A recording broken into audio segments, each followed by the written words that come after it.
من 6 ملايين حتى ل 8 ملايين.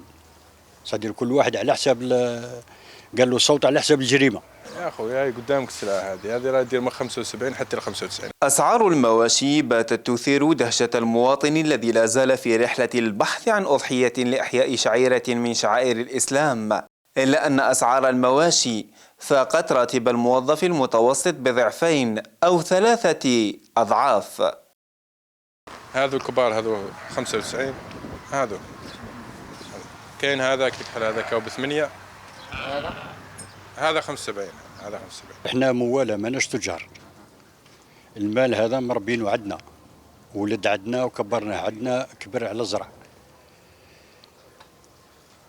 الاسعار فيه من 6 ملايين حتى ل 8 ملايين اللي هي في البلاد.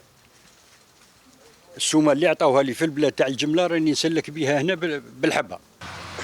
هنا بنقطة بيع الكباش بالشراقة غرب العاصمة، كباش تسر الناظر لكن أسعارها تتركه متأملا فحسب.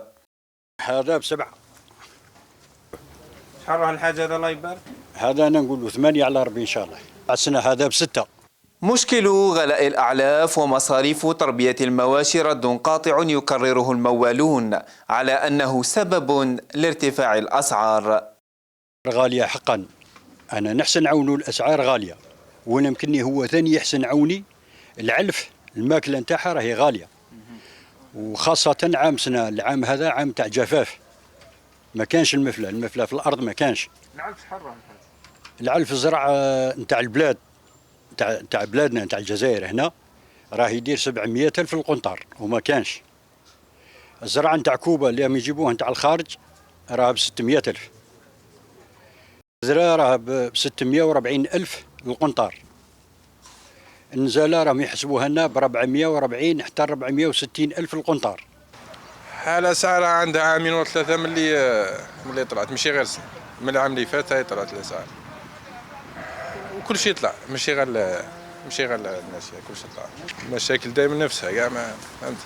والمعاناة اللي راه يعانيها الموال راهو رافق بالناس سمعت.